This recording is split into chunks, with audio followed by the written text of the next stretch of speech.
Welcome back to student. स्वागत है आप सभी का हमारे यूट्यूब चैनल में। स्टूडेंट, हम आपके लिए एक बैच लेके आए हैं जिसका नाम हमारे पास है ज़ीरो टू हीरो बैच। इस बैच में स्टूडेंट आपको मिलेगा साइंस और मैथमेटिक्स का पूरा वीडियो जो आपके 2027 के लिए बहुत ही ज़्यादा इम्पॉर्टेंट है। और आज हम डिस्कस करने जा रहे हैं क्लास 10th साइंस का आपके पास सिलेबस डिस्कशन, जिसके अंदर हम देखेंगे कि कौन कौन से टॉपिक्स आपको पढ़ने हैं पूरे साल भर में। और ये जो बैच है स्टूडेंट आपके लिए बिल्कुल फ्री ऑन यूट्यूब है, तो आपको बिल्कुल भी 1 रुपये भी नहीं देना है आपको।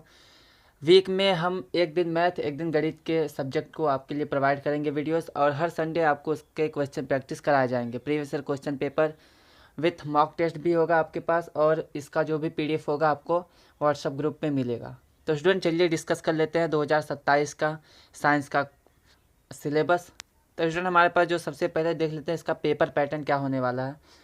तो टोटल आपके पास 70 नंबर के क्वेश्चन होंगे, ठीक है। कितने नंबर के? 70 नंबर के क्वेश्चन होते हैं। 30 नंबर आपको आंतरिक मूल्यांकन मीन्स कि प्रैक्टिकल का नंबर मिलता है, जिसमें आपको क्या करना है, 70 में से कम 23 नंबर पाना है, और आपके 30 नंबर, ठीक है, 70 में से कम 23 नंबर। और प्रैक्टिकल और वाइवा मतलब कि ये 30 और 70 टोटल 100 मिला के आपको 33 नंबर पाने होते हैं, ठीक है।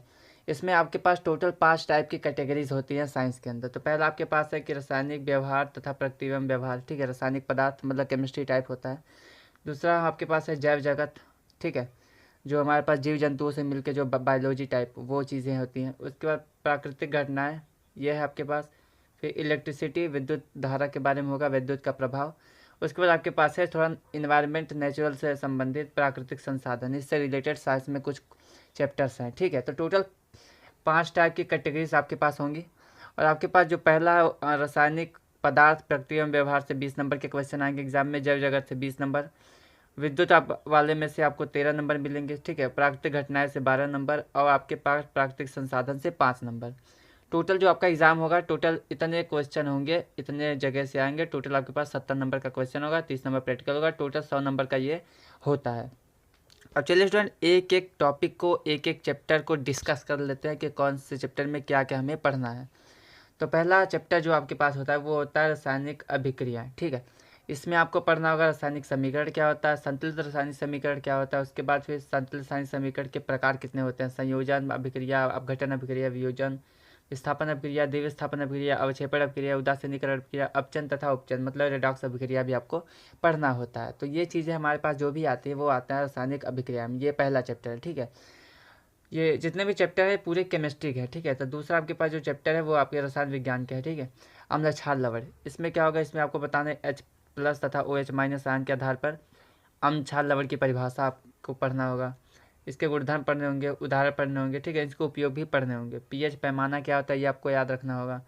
दैनिक जीवन में पीएच का महत्व क्या होता है। सोडियम हाइड्रोक्साइड मतलब कास्टिक सोडा, विरंजक चूर्ण मतलब bleaching powder, baking soda, Dhawan soda, plaster of Paris POP क्या होता है, इसके निर्माण की विधि और उसके उपयोग, ये सब चीज़ें आपको एग्जाम में मिलेंगी। तीसरा चैप्टर आपके पास होता है धातु और अधातु, ठीक है स्टूडेंट। तो धातु और धातु में धातु और धातु के गुणधर्म क्या होते हैं, आयनिक यौगिक का निर्माण किस तरह से होता है, उनका गुणधर्म क्या होता है, सक्रियता श्रेणी क्या होता है, धातु कर्म की आधारभूत विधियाँ और संचार तथा उसका निवारण, इतनी चीज़ें आपको पढ़नी होती हैं कार्बनिक रसायन के अंदर, ठीक है स्टूडेंट। चलिए अब आगे देख लेते हैं। तो आगे हमारे पास जो है वो है हमारे पास आगे आगे हमारे पास क्या है? कार्बनिक रसायन, ठीक है, कार्बनिक यौगिक। इसमें क्या पढ़ना होता है, इसमें आपको पढ़ना होता है कार्बन यौगिक में सहसंयोजी बंध कौन सा होता है, कार्बन की सर्वमुखी प्रकृति, सजातीय श्रेणी क्या होती है, प्रक्रियात्मक समूह क्या उनसे होते हैं, ठीक है। कार्बनिक यौगिक कौन से होते हैं, halogen, alcohol, ketone, aldehyde, alkane, alkyne, ये सब चीज़ें कौन कौन सी होती है आपको याद रखना है। उसकी नाम पद्धति, नाम कैसे लिखते हैं, संतृप्त तथा असंतृप्त हाइड्रोकार्बन क्या होता है, उसके बीच अंतर क्या होता है। उसके बाद कार्बनिक यौगिक के रासायनिक गुणधर्म हम पढ़ेंगे, दहन क्या होता है, ऑक्सीकरण, संकलन, प्रतिस्थापन प्रक्रिया। उसके बाद 2 चीज़ें बहुत ही ज़्यादा इंपॉर्टेंट होती है, एथेनॉल और एथेनोइक अम्ल, ये उसके गुणधर्म तथा उपयोग, तथा साबुन और अपमार्जक। तो ये स्टूडेंट जितने भी हमने चीज़ें अभी अभी देखी हैं, ठीक है, ऊपर से हमने जितनी भी चीज़ें अभी अभी देखी हैं, सभी चीज़ें जो है आपके लिए, ये आपका जितने भी, ये पूरा आपका जो है ये हमारा केमिस्ट्री का सिलेबस है, ठीक है। ये जो आपने देखा है, तो ये जितनी भी चीज़ें हमने अभी अभी देखा है, ये सभी चीज़ें हमारे पास केमिस्ट्री से रिलेटेड है, रसायन विज्ञान से रिलेटेड है, ठीक है। इसे हमारे रसायन विज्ञान का सिलेबस है। चलिए बढ़ते हैं जीव विज्ञान की तरफ। तो दूसरी जो हमने इकाई थी वो हमारा जैव जगत था। इसके अंदर हम कौन कौन सी चीज़ें पढ़ते हैं, चलिए देख लेते हैं। तो जैव जगत के अंदर स्टूडेंट हमारा जो चैप्टर है वो आपके पास है जैव प्रक्रम।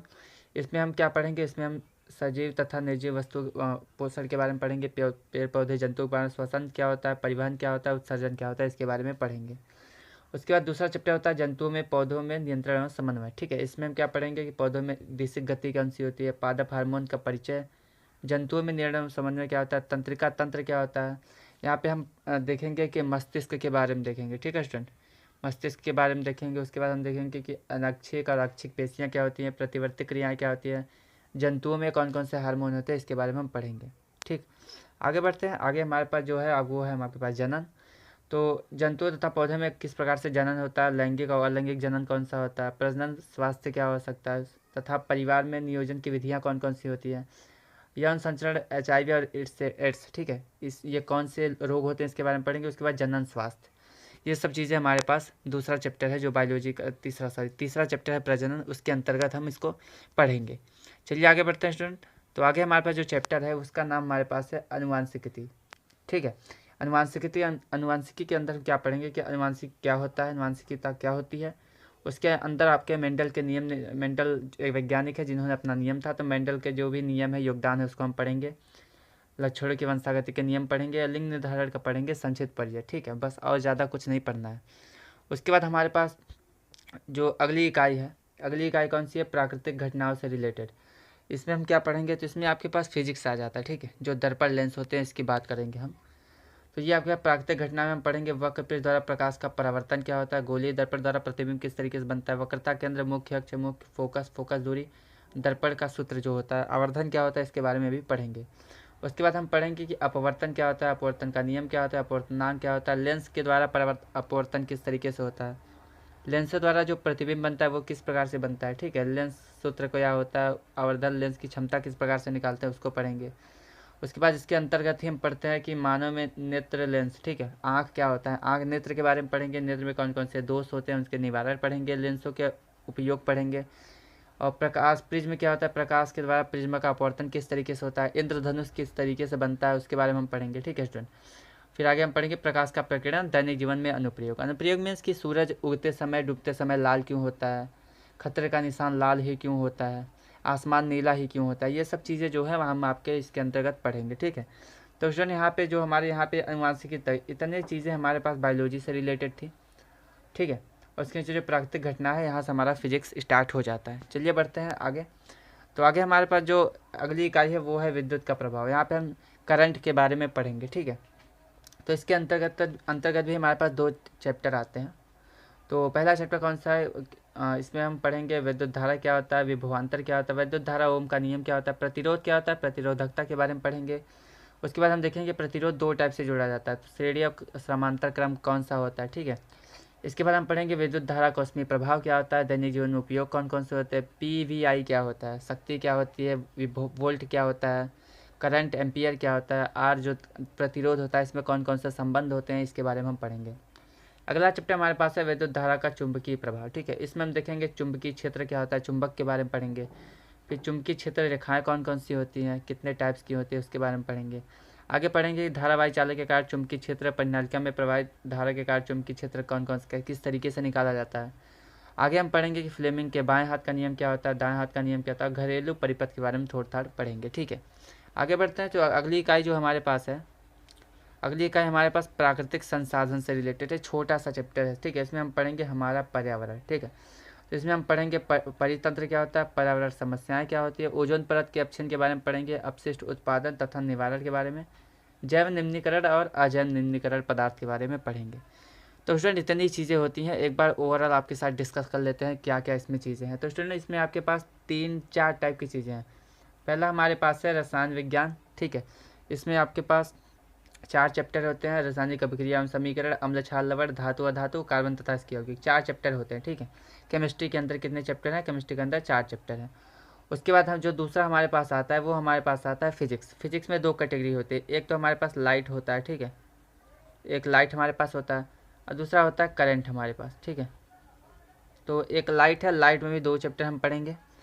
लाइट में प्रकाश का परावर्तन अपवर्तन। ठीक है, और एक हमारे पास नेत्र वाला चैप्टर होता है। और करंट में भी 2 चैप्टर पढ़ेंगे। करंट में कौन कौन से? तो पहला हमारे पास विद्युत धारा होता है, दूसरा विद्युत धारा के चुंबकीय प्रभाव। ठीक है, तो फिजिक्स में भी 4 चैप्टर होगा, केमिस्ट्री में भी 4 चैप्टर है।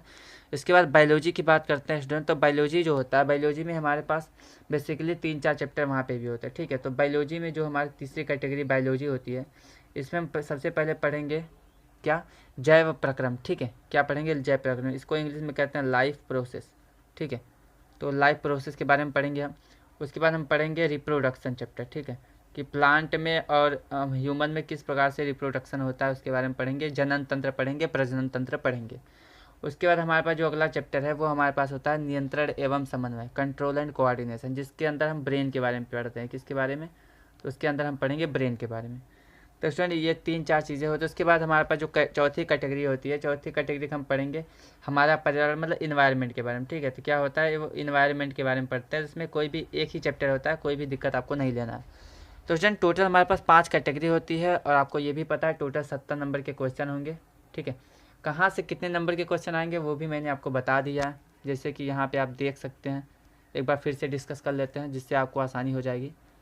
तो याद रखना है कि हमारे पास केमिस्ट्री के टोटल 20 नंबर होते हैं। उसके बाद बायोलॉजी के टोटल हमारे पास 20 नंबर उसके भी होंगे। उसके बाद प्राकृतिक घटनाएं, विद्युत, ये प्राकृतिक घटनाएं में ये लाइट वाला चैप्टर है, ये विद्युत मतलब कि हमारे पास करंट वाला। तो लाइट वाले से 12 नंबर और करंट वाले से 13 नंबर के क्वेश्चन आते हैं। और जो लास्ट हमारे पास इन्वायरमेंट है वहाँ से 5 नंबर का क्वेश्चन आता है। टोटल 70 नंबर के क्वेश्चन हो जाते हैं, 30 नंबर प्रैक्टिकल, टोटल आपके पास 100 नंबर हो जाते हैं। तो स्टूडेंट अगर अब क्या होगा, अब हम एक एक चैप्टर स्टार्ट करेंगे लेक्चर वाइज। ठीक है, तो हर टॉपिक को आपके लिए इस अगले जो भी लेक्चर आएंगे उसमें कवर किए जाएंगे। एक दिन मैथ, एक दिन साइंस के वीडियोस आएंगे। और ये जो बैच है हमारे पास, बैच का नाम क्या है आपने देख ही लिया होगा। बैच का नाम हमारे पास है क्या है? बैच का नाम हमारे पास है 0 टू हीरो बैच। ठीक है, तो इस 0 टू हीरो बैच में क्या होगा, हम आपको बेसिक से 0 से पढ़ाना स्टार्ट करेंगे और एकदम एडवांस लेवल तक जाएंगे, जिससे कि अगर आप 10th में अच्छी तरीके से पढ़ाई कर लेते हैं तो 11th 12th में आपको आसानी होगी।